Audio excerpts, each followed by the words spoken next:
Good evening to all the listeners and viewers around the world. Welcome to another exciting episode of Airworthy Talks by Udan Aviation Academy. And today we have with us one of the pioneers of Indian civil aviation industry, certainly when it comes to skilling the new India, Mr. Rachit Bhatnagar, CEO, Aerospace and Aviation Sector Skill Council. Good evening, Rachit sir. Welcome to the show. How are you doing? Good evening. Good evening. Thank you so much for inviting me, for having me here. Namaskara to all listeners. Thank you. Thank you, Rachit sir.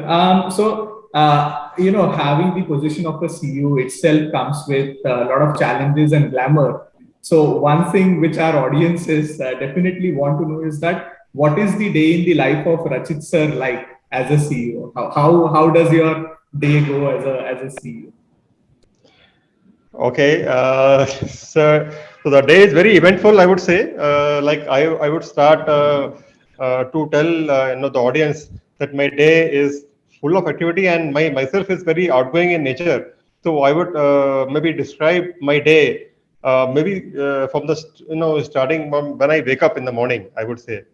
So let me tell you that I wake up without alarm clock. So there's a bio clock ticks in, and so I spring up from the bed, and I've got a very typical routine. Try to follow a very healthy routine in the sense I typically go for a jogging and run, and followed by a few the breathing exercises and some kind of aerobics as well. So total, I do some kind of 1.5 hours of daily exercise routine, and come back and do a quick breakfast. And I believe in generally, saying that you should have a breakfast like a king. So try to follow that. With that thing, when I joined back my office, I would say a bit very lucky in Bangalore that my office has been shifted very last year to a very nearby location. So that's a boon for me. And after that, my morning, the professional life starts with a daily dose of startup briefing with my the top echelon of my team members, Right. and that's what I have taken this professional things from my Indian Air Force life. So there also, and early in the morning, the briefings used to start out. The briefings and everything's make a lot of interconnection between the company, and we know all are on the same level. And that's how my day starts. And then routinely, of course, or in a every alternate day, I have an offline or online meetings or the conferences to attend.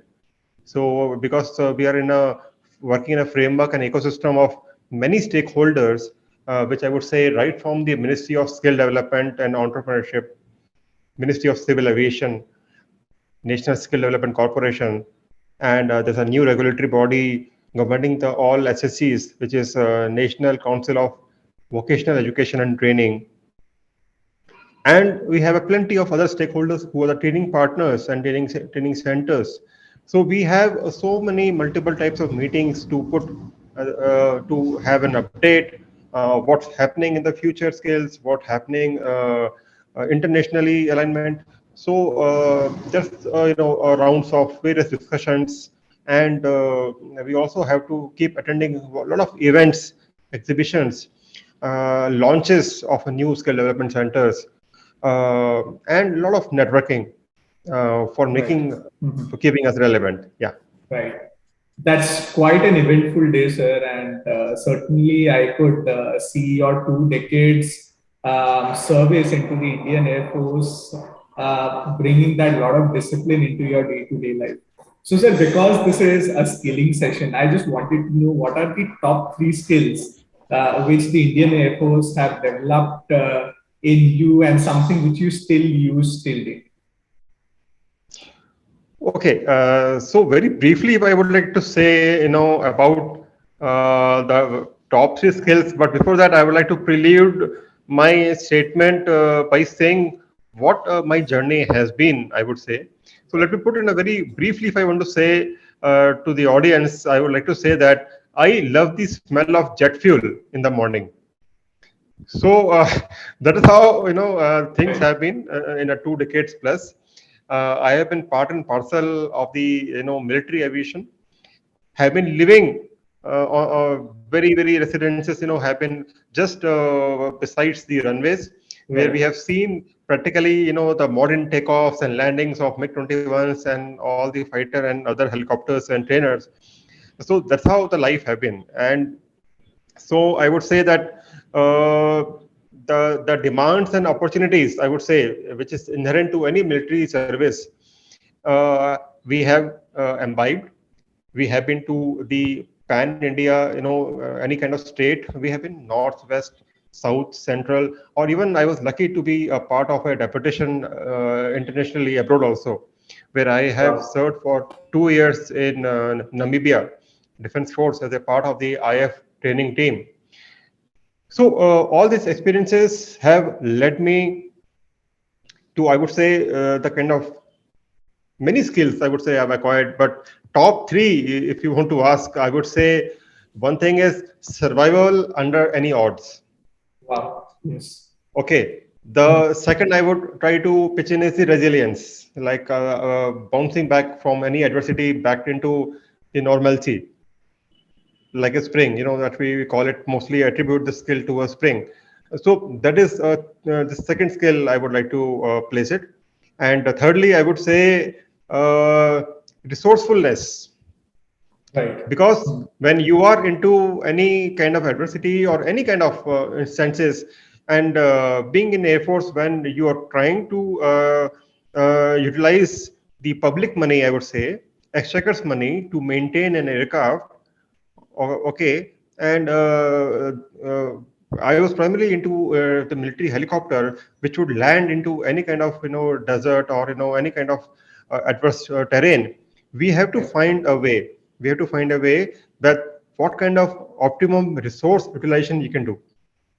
All right. So the best of resources and your wits have to be at your end to make an aircraft serviceable, to have an confidence with to the pilot that the machinery is in perfect top condition, and so you can fly with confidence in any terrain.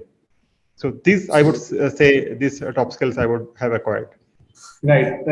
Definitely, sir. I mean, to be very honest, I keep on interacting the same with students, and the modern students have lacked the element of patience or resilience in them. If you look at the modern generation, because everything is available right at the tip of their hands, the resiliences tend to sort of be very less than what All right. certainly we had. Right. Talking about resilience, sir, I mean, the last 2 years have been obviously the year of something to everyone. This is something which we have not seen, obviously, in our entire lifetime. And here comes, we are locked in our individual houses. So, wanted to know from you is that, being the CEO of Aerospace and Aviation Sector Skill Council, how has this COVID-19 impacted the entire skilling within the aviation industry?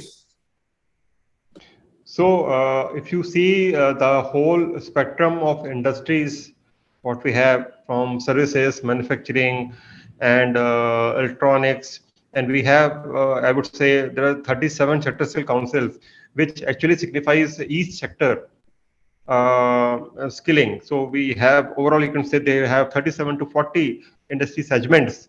You say, if you put them into all together into a row, I would place aerospace and aviation has taken the maximum brunt of Wow. COVID. Right. It's as simple as that, as saying that if any of you, the listeners or audience or anybody else, if you've not flown a single day or a single aircraft in last 1 year or 1.5 year or 2 years, you can imagine the effect of the whole ecosystem. The Right. economics of the whole industry it becomes, because it's all kind of a dominoes effect which happens. If the it all depends on how much you fly. Of course, I know the cargo flying has taken a front end now because the airlines have evolved and they know how to convert their passengers aircraft into freight ones, P2F, freighter to freighter, and how to blend the existing. There was have been a restrictions on the loading of the aircraft and the passengers. So how to even all the vacant spaces to be converted into cargo. All these Right. innovations aside, but the point is, I frankly myself have been wary of so many fluid rules which are happening nationally and internationally, and so we have been scared of flying. So it has been started now bouncing back, but those I think I would say 18 to 20 months have been pretty bad for the whole aviation and aerospace industry, Right. and the whole effect comes into the value chain where have less MRO. If the aircraft is standing, we won't have maintenance repair and overall. We won't have because a lot of countries have cancelled their aircraft bookings, Absolutely. so Yes. the manufacturing would be less. The complete the design development will be less. So the whole skill development has borne quite a brunt, I would say. Silver lining, I would say, would be is coming up in drone sector, which maybe I would Right. speak later on. Right. Right. Perfect, sir. Yes, definitely the entire sector has taken a huge hit, and certainly the skilling as well. Um, but again, it's a wake up call to recalibrate ourselves to face the new normal, basically. So, talking about recalibration, when I sort of interact with industry experts, and I certainly feel the same for you, is that there is a huge difference between what the industry want to what the academics are sort of teaching. So, how is this skill gap? You see this industry academia gap, and how AASSC is sort of trying to sort of bridge this gap and sort of forming industry academia partnerships. Okay, very nice question, I would say. And let me tell you at the outset that this is the basis of existence of aerospace and aviation SSC or for any other SSC in that industry segment. Because if you don't measure and keep recalibrating ourselves for the industry skill gap, we will not be relevant at all. We'll be working on some old, or some obsolete kind of framework of skills, and the industry would need something else. So primarily, let me tell you that we are an industry-led body. In our Yes. governing council itself, or I would say the industry partners are all the spectrum of the industry what we are having, right from the airlines, airports, all the stalwarts, I would say, or the major companies, industries which are operating in the design development sector, in the aerospace manufacturing, Right. in aerospace MRO. Mhm. So the whole spectrum we are dealing with. We have a quarterly meetings. We have very regular industry inputs from the our industry partners, and we also keep scanning. Our job is to keep scanning the market, to keep stay relevant, to keep reading about it, how the industry is evolving, taking inputs from like even IATA, ICAO, various conferences we keep attending. So we keep getting inputs the how Mhm. the reshaping of skills is happening, how the people Right. would require upskilling and reskilling. So all those factors we are having a continuous look at. Besides, I would say we have our feet on ground in the sense the Ministry of Skill Development and Entrepreneurship is also doing some fantastic things in the terms of getting inputs right from the grassroots level. We have something called district skill committees. Till the now, we were doing only top down and implementing certain, Right. government other schemes from the top down approach. Now, in the new version of PMKVY, I would say, Pradhan Mantri Kaushal Vikas Yojana, it is now going bottoms up. So the main onus of implementation of those skilling schemes Mhm. lies on the district skill committee heads, who Mhm. are IS officers and would like to know where the skill gaps are. Besides that, I would like to also inform the audience that there is something called Mahatma Gandhi National Fellowship Program, Right. which has been launched last year, and the Mhm. idea is to cover every district in India. They get these people are selected from a pan India pool, who are interested and who are having aptitude on the skill development. These people after selection, they get mentored by IIM Bangalore out here. And now it was in the first phase, 69 MGNS were selected and put into various districts. And now in the second phase, it seems 60 more. So practically they're going to cover every district in India. And so they will be working very closely with the district skill committee members and also the state skill development missions. Their idea is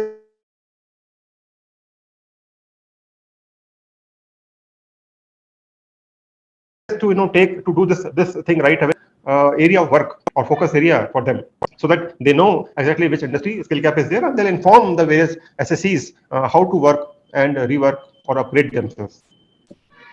Right. Thank you so much, sir. That is quite enlightening. And I think listeners who are listening to us will definitely sort of understand these various schemes which are rolled out by the government of India and definitely get them into the flight towards their journey into skilling. Now, sir, moving on to sort of understanding that a lot of these aviation job roles, those are operations oriented. I mean, whether you look at into a pilot or a cabin crew or a ground staff, majority of those job roles are operational oriented. Is there any apprenticeship program which AASSC is working out with industry partners so that student could get those practical on-job training and sort of understand how sort of day-to-day aviation industry works? What you learn in the classroom is totally different to what is there in the industry. So any sort of apprenticeship program for students within the industry? Okay, I would say that it's not only the apprenticeship. I think you also would be interested in knowing about the internship programs also. Right. Yeah. So there we come in, by of course I know that one is of course Udan. I think only what you are rolling out, a lot of programs for the interns. That is one of the very great thing what you're doing. I would say really appreciate on that.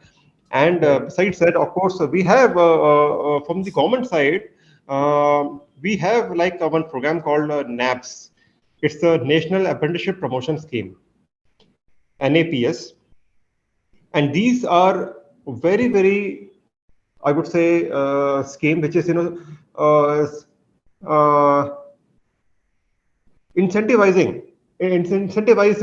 all the aspirants who would like to take any apprenticeship. So I'm pretty sure that, first of all, the audience is very clear about the internship and apprenticeship. Right. Internship is something, which you do while you're in the college. And once you're out of the college and you would like to join an employer, so there you comes in, where you can join as an apprenticeship. And so under the NAPS program, there's a lot of beautiful schemes are there in which, first of all, any of the job roles what we have in under aerospace and aviation, we can choose. You can you can select your, or you can apply through the apprenticeship.org.in, the job portal, where you can log in and express your interest that I would like to get an apprenticeship in that any particular job role which you're interested or which you would like to get upskilled, or you want to get employment, whatever it is. So we keep advocating the NAPS program to various industries, both in aviation and aerospace, and they can come onto the portal and select whoever has. So this is like a matchmaking where we have a seeker and the employer. The NAPS is also packaged with a person who's coming with only a below 12th level. There's also a scheme for getting a stipend. Right.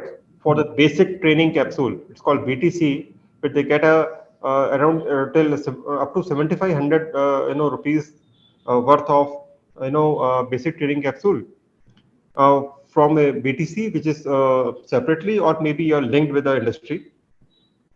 Also, going forward, they will have a stipend of 1,500 rupees.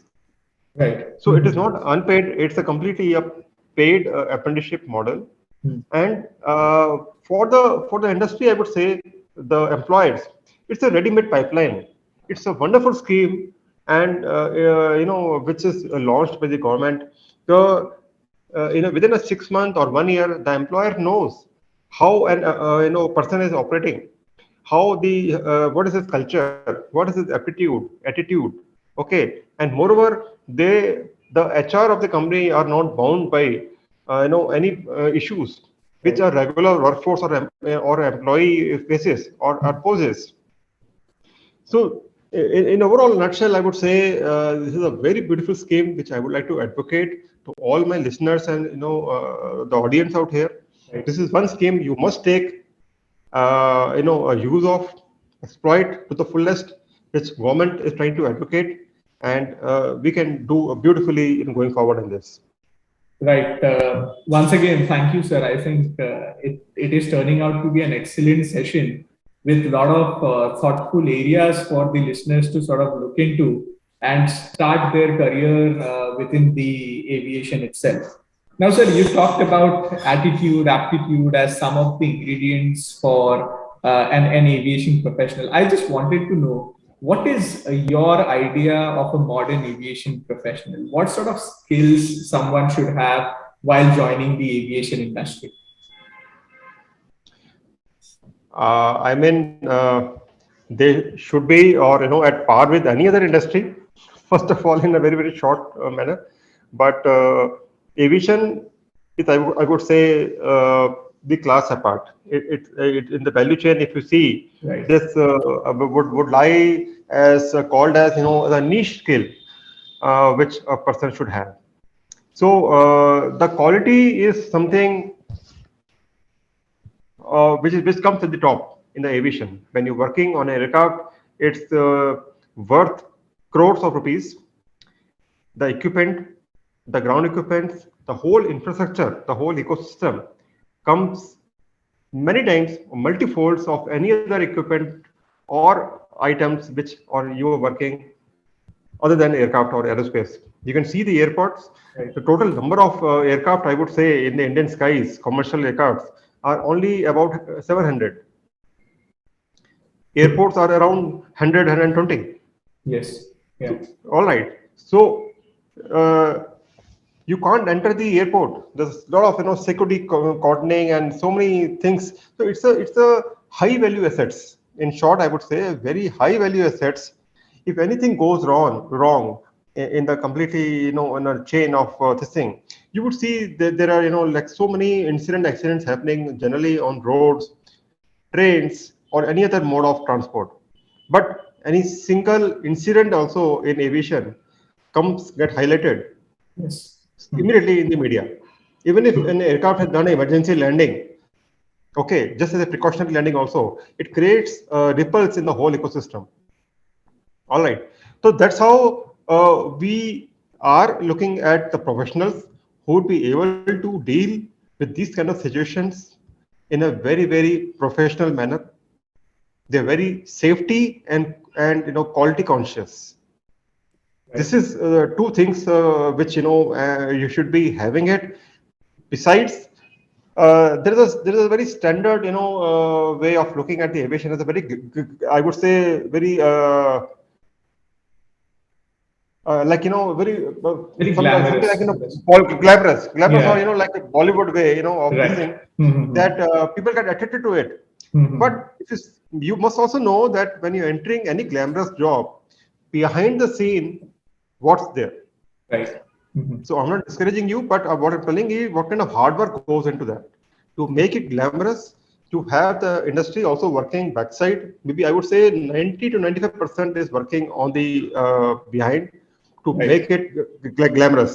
That's the word you have to choose. Right. Right. Yeah. Right. So it True. should be ready with all that also. Yeah. Mhm. Right. Yeah. Right, true.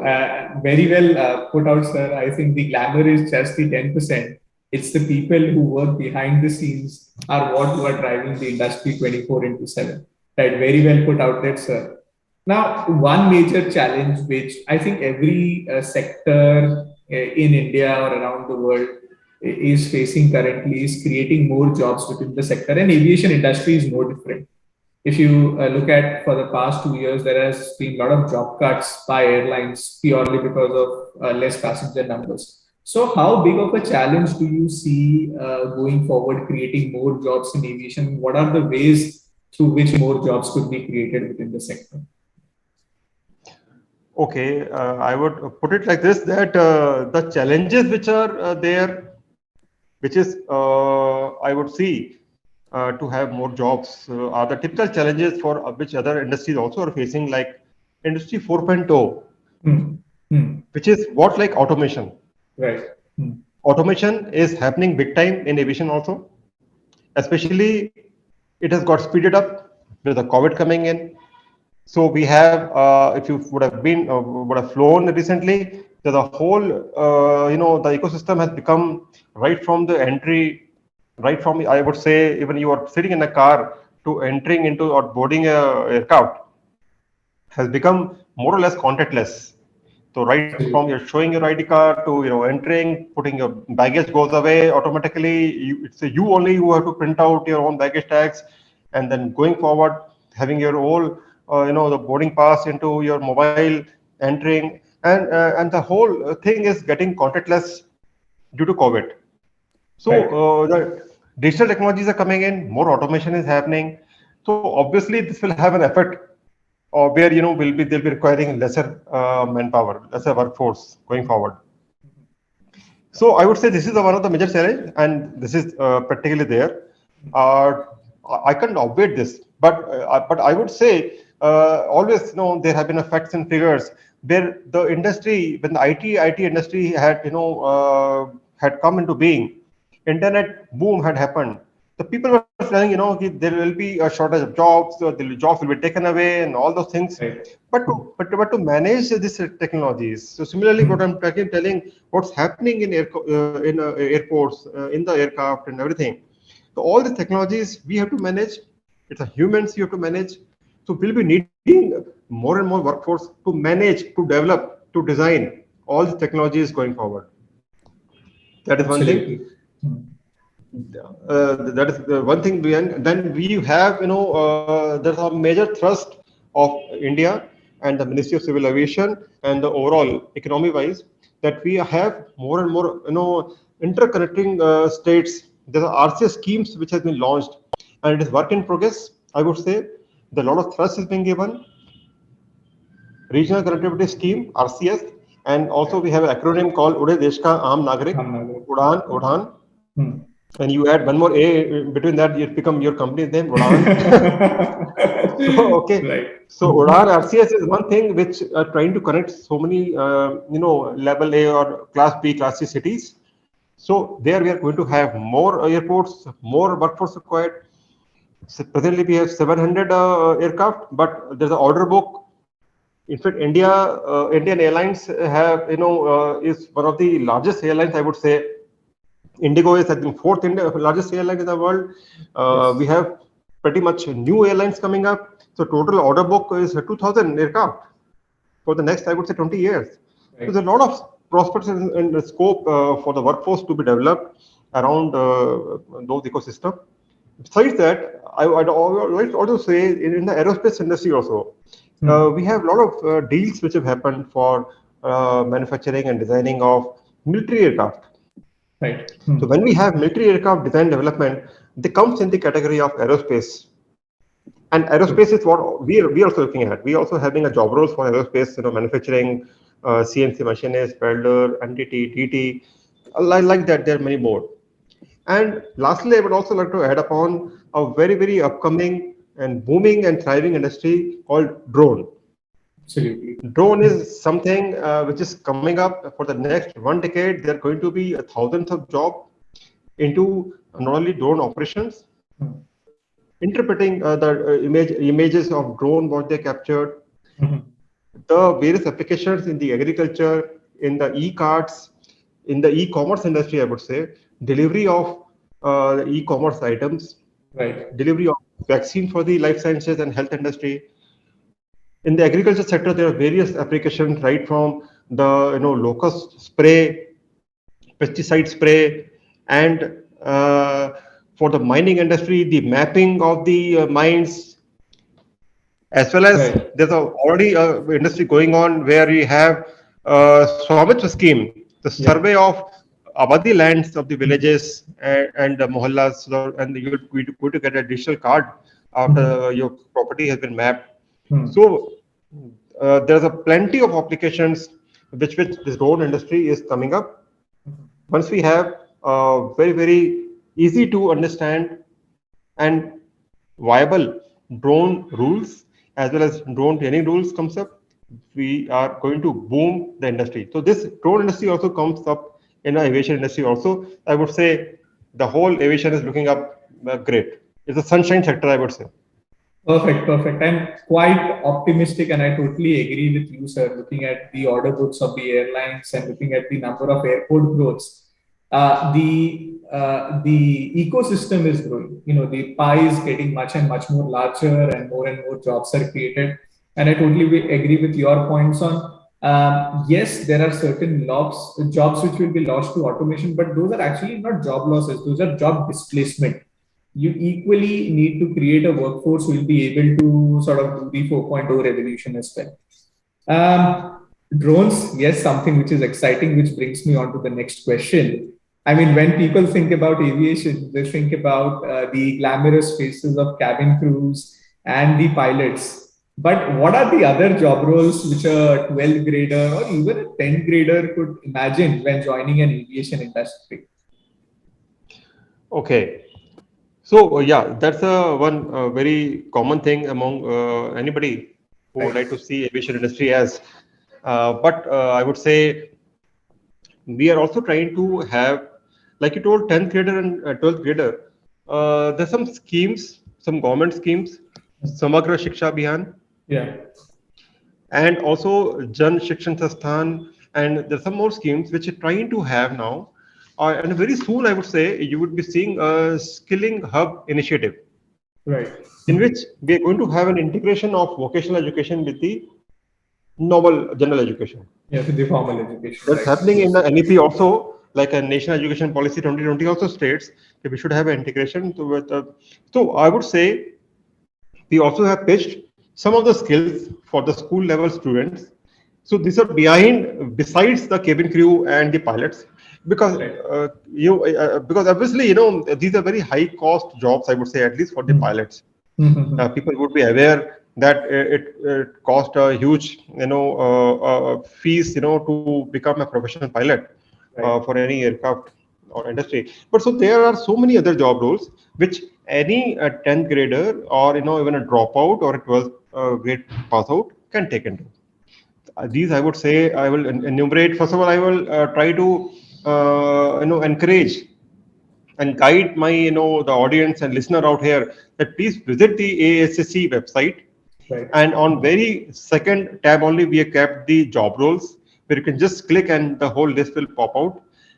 So we have, and even the minimum entry qualifications also written there. So you will be finding at least one. We have 72 to 73 job roles. At least you will be able to find one job role which will suit your education skills and or your aspirations or your inclination, whichever way you want to put it. In the aviation, we have something called, which is a very popular job role called airline customer service executive. Right. If you do, if you are, having certified or assist on this job role, it's not only the airline. You can work across the industry. Any of the industry, there's a requirement of customer service executive, right? You have airline reservation agent. You have an airline cargo assistant. Okay. Again, cargo is a booming industry. So around this job roles, you can find many more out there. These are some for 10th and 11th, 12th. We have a network integrator. You have on cargo, we have many more, job roles. Configurator, I think some of the job roles are like that also. Yes. Then MRO, again, we have some certain job roles, but they are pitched at a diploma and ITA level. Right. But then if you're interested, you're having a bent of mind on the manufacturing side, then you can, and maybe you can enter into an ITI or diploma also, or mostly ITI or maybe 12th also. And you can enter into, you can get trained and upskilled on the, manufacturing side, aerospace CNC machinist, aerospace CNC programmer. And then we have like NDT and DT, which I also termed initially. This is non-destructive testing. Destructive testing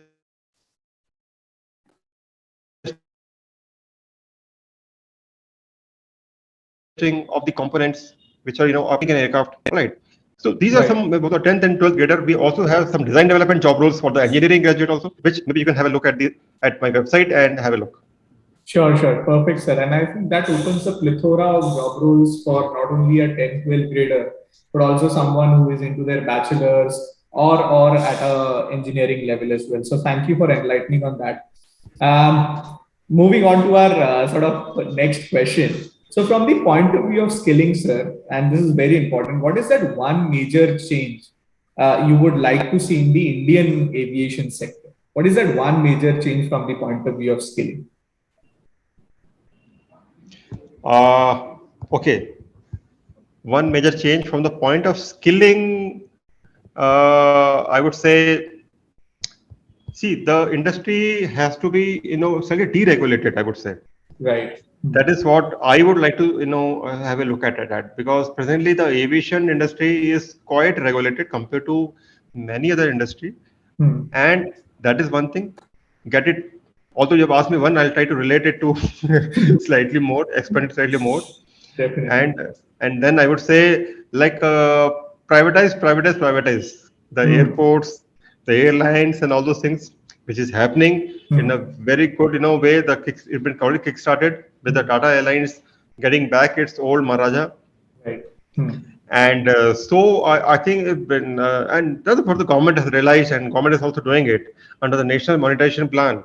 They're trying to have the industries which can be better managed through our private bodies. Why Right. not? So once True. those privatization happens, so I would say the more and more people will be getting skilled, and the more will be will be in demand because they are going to expand the fleet. And so I would say this is what I would like to would be looking at from the point of skilling, right? Absolutely. Brilliant, sir. Brilliant. And totally echo your thoughts. Privatization, privatization, privatization. Absolutely right. My final question to you, sir, and because Aviation Sector Skill Council does a lot of their day-to-day interaction with academies around India, particularly aviation academies. What should aviation academies in India do for the overall betterment of the student? What is that you want all of these academies to do, basically? What you were saying is what I should look at the academies to do, or Yeah, what this different aviation academies which are there in India, no matter small or large academies, what they should do in order to sort of better the student or for the overall betterment of the students? What all of these academies should do? okay, so okay, I understood the question now. So this is uh, like this question I would relate it to the other question, earlier question. What Hmm. I would see a professional should have, Hmm. aviation professional, how the aviation industry is different from other industries. So I would Right. like to relate this question with that thing. So Hmm. like I already told, the professional should be safety conscious. They should be quality conscious, and they should be able to work day and night on this in this industry. So same way, these are some of the attributes which any academy Hmm. have to train Hmm. any aspirant, whoever is Right. coming to them. Besides, these would need an extra amount of soft skills in the terms of their own presentation, their own looks, Right. their own when they are in the front end, if Hmm. they are at the back end, either Hmm. on the computer systems or they are on the or with the on the aircraft actually working, they have to be really having a lot of patience, because Right. there would be various conditions, the climatic conditions. They have to have a lot of presence of mind, Hmm. because of the smallest of thing, there's something called a Swiss cheese model. Ah. Because all the suppose there are layers of hazards. If they all align, it will lead to an accident. So this is famously applied to any industry accidents. But like I've told, the aviation industry is very very regulated and very very safety conscious. One Hmm. small thing lead to any incident, and the Hmm. whole value chain, the whole reputation. gets spoiled. So we have to train the manpower, the workforce, either on the aircraft, on the airlines, or the company when the design development. We have to understand those things very much. So Right. that's the way the academy has to overall train them, so that they comes to know that what are the safety features, what are the extra top level, the things which are required on the aviation industry, which is different from other industries. Right. Okay, when True. you're doing a manufacturing of any component, it's different. It is not, the aviation standards of manufacturing are different altogether. Right. So it's not that typical, something one nut goes away or something goes away, the aircraft something can move, can keep, the car can keep moving. It's not at all like that. So we have to be very, very cautious. We have to be very safety conscious. We have to have a lot of presence of mind, patience, and quality and safety consciousness. This are some of the things, bundled up qualities which any academy has to train their aspirants. Train their aspirants. Very well said, sir. I think, yeah, the idea is the academy should look into what the industry want, what sort of skills the industry is looking at, and then imparting those onto students. Right. Very well put, sir. Thank you for that amazing insight into the world of aviation skilling. Moving on to the our next section, which is we call it as the rapid fire round. I'll be asking you certain questions and sort of one-liner answers for that. So So my Subhash, this is like what, like coffee with Karan kind of thing. So I hope some gift hamper, after that rapid fire. oh, definitely, definitely, we'll definitely Just a send you a joke. gift hamper after that. No, Right, just sir. a joke. No, no problem. Yeah. Perfect, sir. My first question to you is, what is that one thing that you have started to do in this pandemic which you were not doing previously? Oh, I think this could be a very standard answer of, doing a lot of virtual meetings. Only seeing, like I'm seeing you right now, because although I would have loved to meet you in person and having a tea with you, Right, coffee with Karan kind of thing. But right. that's what, because I have been very outgoing in nature. I want to meet people, do live conferences. This is one thing which, of course, a very standard answer, I would say. Oh yes, definitely. Lot of Zoom meetings, lot of online meetings, right? My next question to you is: what is your favorite IAF fighter jet, or to that matter, helicopter? Because you have worked with helicopter. So my favorite helicopter, I would say, is MI series Russian helicopter, Mi 17, Mi 17, Right, yeah. right, Mi 17 perfect, series of helicopter, that's right, yeah. awesome, awesome, sir. What throughout your years, you have been reading a lot. So, what has been your favorite book to read? Okay. It's a series, a trilogy of Amitabh Ghosh, I would say. Mhm. Yeah. So I'm not remembering the exact names, but there's a trilogy which I have, had read it. So this is like, as per my daughter recommended, and I started reading it and try to read it in a bits and pieces. So Amitabh Ghosh trilogy, I would say. Right, sir. Next question is where the gift hamper comes. Let's say if Rachit sir wants to go on a holiday, what is your favorite holiday destination? Oh, I have been to a place I would like to go again, and that's Cape Town in South Wow. Africa. Right. Yeah. Definitely, definitely. And my final question to you, sir, is if not aviation, then what Rachit sir would have been doing?